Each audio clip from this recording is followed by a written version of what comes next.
Hello friends, कैसे हैं आप सब। Welcome back in my YouTube channel Renu academy. हमने पार्टनरशिप में अपना फर्स्ट चैप्टर कंप्लीट कर लिया है, फंडामेंटल ऑफ पार्टनरशिप। उससे रिलेटेड टोटल 9 वीडियोस हैं, जिसका लिंक मैंने ऊपर नीचे डिस्क्रिप्शन बॉक्स में और ऊपर आई बटन में भी दे दिया है। उसमें हमने कॉन्सेप्ट वाइज अपना चैप्टर कंप्लीट किया था और हर एक कॉन्सेप्ट से रिलेटेड मैंने आपको क्वेश्चन भी कराए हैं। होप सो आपने प्रैक्टिस कर ली होगी, नहीं की है तो फिर कर लीजिएगा। देखो, आपका वीडियो देखने का, क्लास लेने का कोई बेनिफिट नहीं होगा, चाहे आप वो कहीं से भी ले, किसी भी टीचर से आप पढ़ें, जब तक कि आप साथ साथ में अपने प्रैक्टिस नहीं करते हैं। मतलब कि खुद से आपको हाथ से क्वेश्चन लिख लिख के देखने पड़ेंगे। जब तक आप वो नहीं करोगे तब तक आप चाहे वीडियो देख देख के आप रखते रहो, उसका कोई बेनिफिट नहीं होगा। आपको खुद से ट्राई करने होंगे, क्वेश्चन सॉल्व करके देखने होंगे। जिस भी क्वेश्चन में आपको डाउट आता है, जो भी क्वेश्चन आपको समझ नहीं आता है, वो आप मुझसे कमेंट करके भी पूछ सकते हैं और मेरे टेलीग्राम चैनल में भी पूछ सकते हैं। चलिए स्टार्ट करते हैं हमारा चैप्टर गुडविल। गुडविल का हमारे पास में क्या दे रखा है, नेचर एंड वैल्यूएशन क्या है ये हम देखते हैं। सबसे पहले हम गुडविल का मीनिंग देखेंगे कि गुडविल का मीनिंग क्या होता है।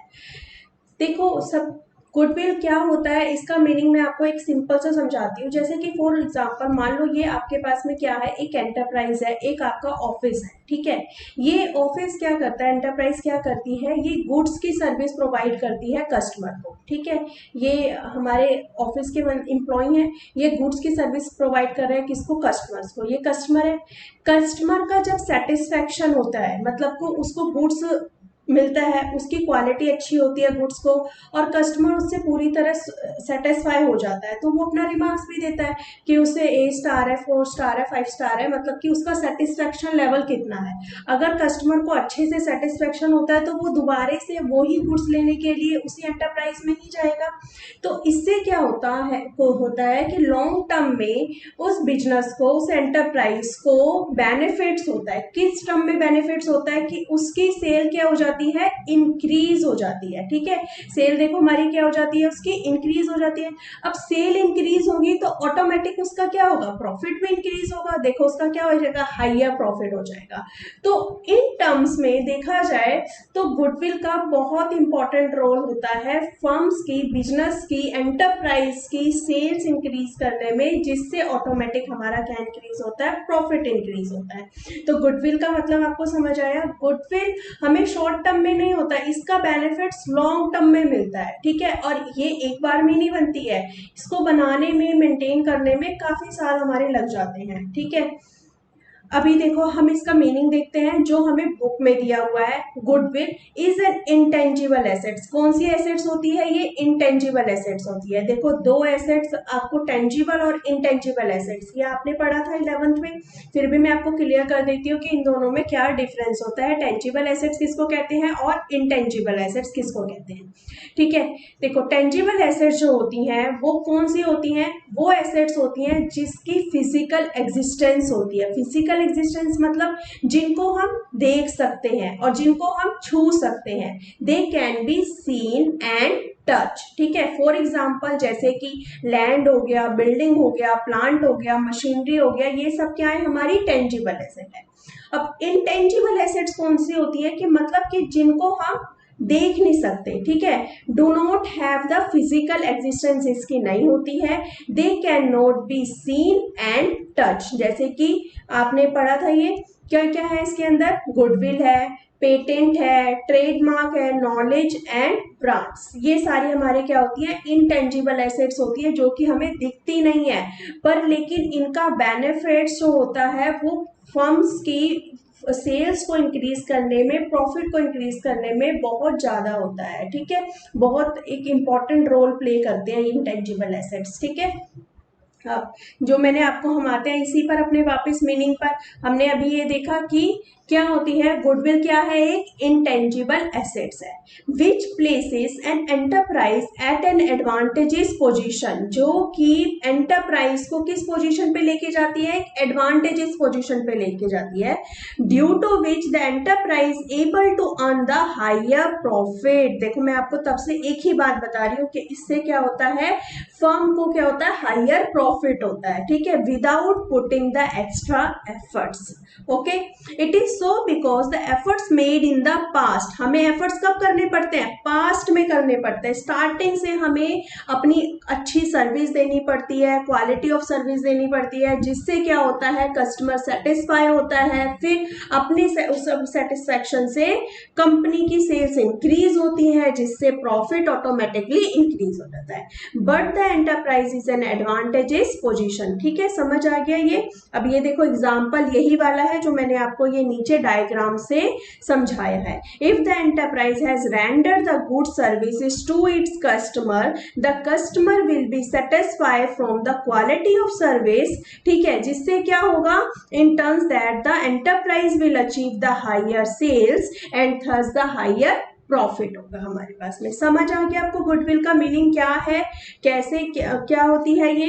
अब इसके कुछ फीचर्स हम देख लेते हैं कि गुडविल्स के फीचर्स क्या होते हैं। फीचर्स में जल्दी जल्दी, ताकि ये आपको पता है क्या एमसीक्यू में पूछ लेते हैं, इसी वजह से मैं आपको थोड़ा डिटेल में समझा रही हूँ ताकि आपका कॉन्सेप्ट पूरा क्लियर हो जाए। इसके फीचर्स क्या है, ये क्या है, एक इंटेंजिबल एसेट है, इसकी कोई फिजिकल एग्जिस्टेंस नहीं है और इसको हम ना he can not be seen and touch, does not have an existence separate from that of an enterprise. मतलब इसकी अपनी एंटरप्राइज से कोई भी सेपरेट एग्जिस्टेंस नहीं है, मतलब यानी कि बिजनेस से रिलेटेड है ये। तो जब हम बिजनेस को सेल करेंगे तो गुडविल भी हमारी क्या होगी, सेल होगी। समझ आ गया ये। सो इसीलिए इसकी क्या होती है, रियलाइजेबल वैल्यू होती है। ठीक है, सेल करते हैं तो इसकी रियलाइजेबल वैल्यू हमारे पास में आएगी when the business is the sold किया जाएगा तब। इट हेल्प्स, कि इसमें हेल्प करती है ये earning the higher profit. It is an attractive force which brings in the customer regularly to the place of the business. It comes into existence due to the various factors such as the locational advantages हो गए, favorable contacts, brands, trademark, patent, market reputation, ये सारे इसके example हैं। Value of goodwill is subjective as it depends on the assessment of the valuer। कौन इसकी करता है असेसमेंट, वैल्यूअर इसकी वैल्यूएशन को असेस करता है। ठीक है, ये कुछ इसके फीचर्स थे गुडविल के जो हमने देखे। टेंजिबल इंटेंजिबल में डिफरेंस हमने पढ़ लिया है क्या होता है। उसके बाद आता है नेक्स्ट कि गुडविल का इंटेंजिबल एसेट्स होती है तो इसका एएस होता है। ठीक है, एएस कौन सा होता है इसका, इंटेंजिबल एसेट्स का AS26, जो कि किसने दिया है, ICAI, institute of chartered accountant of India. Intangible assets उन्होंने क्या प्रिस्क्राइब करा है कि intangible assets prescribes that the goodwill should not be accounted in the books of account. Books of account में अकाउंट नहीं किया जाएगा जब तक कि unless consideration is paid for it. मतलब कि गुडविल को हम कहां पर रिकॉर्ड करते हैं, बुक्स ऑफ अकाउंट में, लेकिन हम तभी करेंगे जब उसके लिए क्या पे किया जाएगा, कंसीडरेशन पे किया जाएगा। ठीक है, चाहे वो कैश में हो या फिर इन काइंड में हो।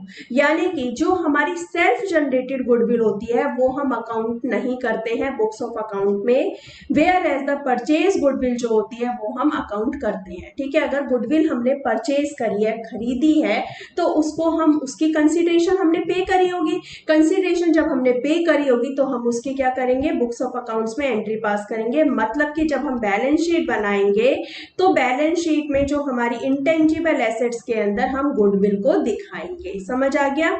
It is not accounted because it's value is subjective and is not evidence by the payment.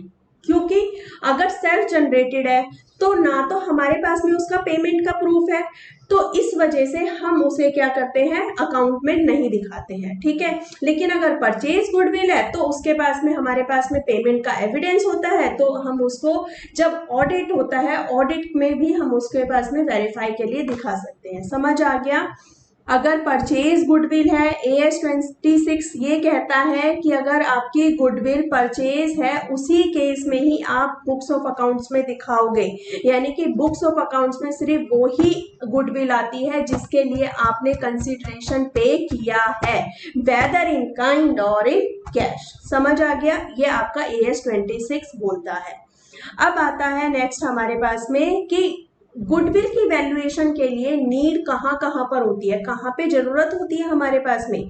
Total 6 ऐसे केसेस हैं जहां पर गुडविल की वैल्यूएशन की जाती है। देखो, पहला आता है जब प्रॉफिट शेयरिंग रेशो में क्या होता है, चेंज होता है। दूसरा आता है जब कोई न्यू पार्टनर एडमिट होता है। थर्ड में कोई पार्टनर रिटायर हो जाता है या फिर उसकी डेथ हो जाती है।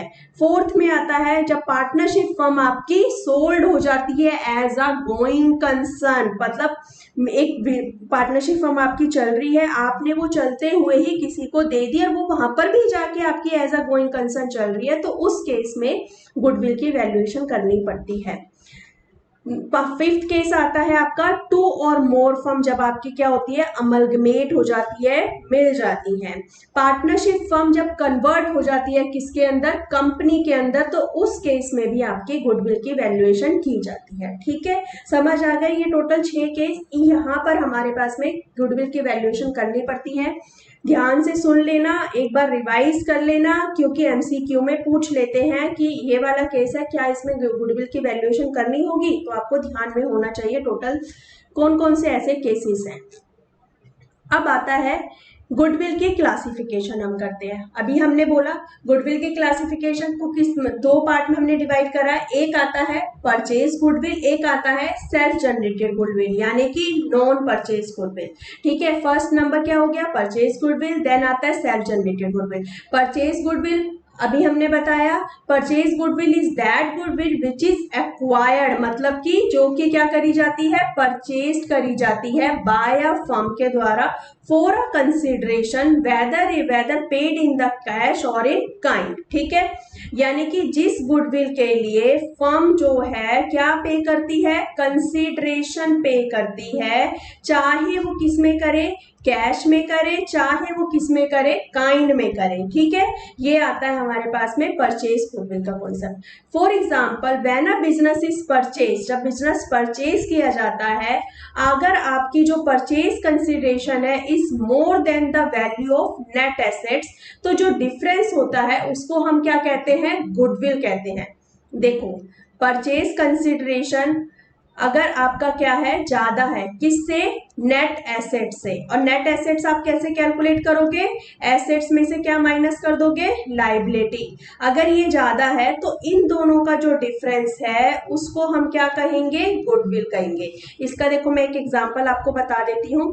एग्जांपल के लिए ये आपको दिया हुआ है, एक एबी बिजनेस हाउस है।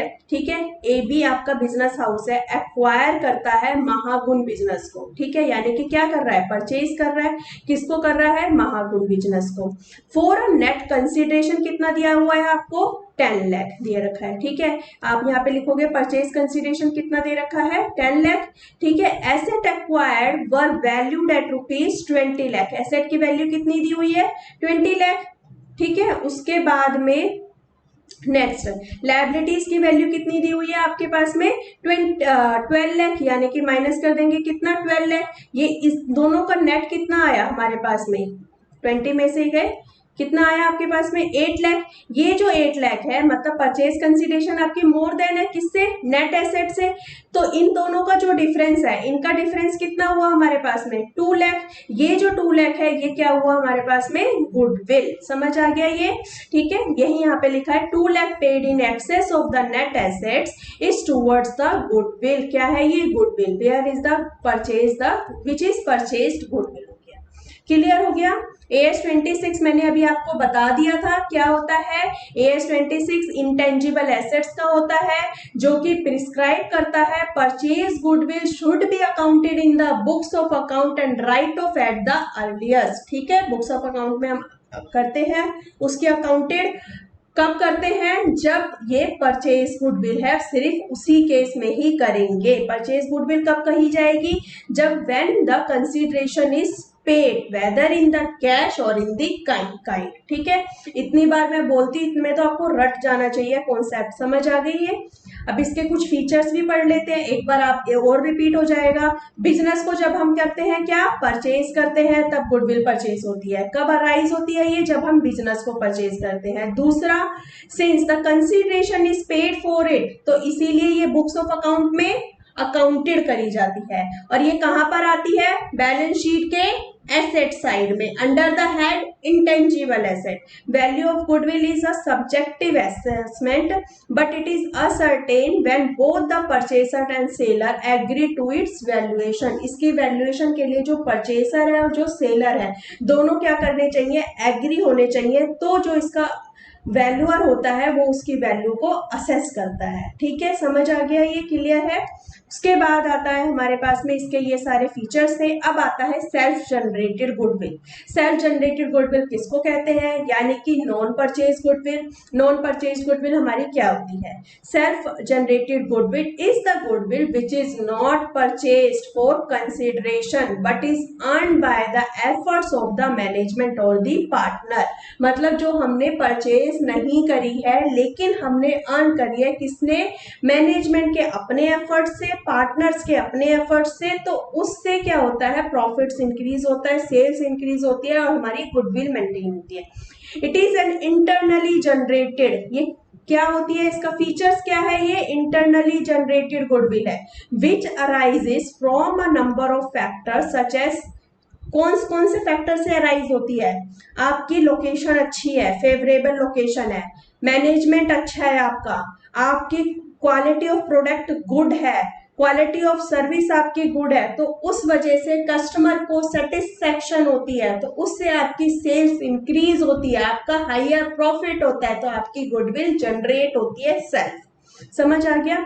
Running business due to which it is able to earn the higher profit आपको अर्न होता है। ठीक है, आज की क्लास में हम इतना ही करेंगे। नेक्स्ट वीडियो में हम मेथड ऑफ वैल्यूएशन देखेंगे गुडविल के, कि गुडविल को कैसे कैलकुलेट करना है, उसके मेथड्स क्या है, वो हम नेक्स्ट क्लास में देखेंगे। आज सिर्फ हमने बेसिक किया है गुडविल का, इतना आप अच्छे से सुन लेना, ध्यान से समझ लेना और इससे रिलेटेड जो भी आपके एमसीक्यू है वो आप देख लेना। वीडियो पसंद आई हो तो ज़्यादा से ज़्यादा शेयर करना, लाइक करना, कमेंट करना। Stay home, stay safe, stay connected. Thank you.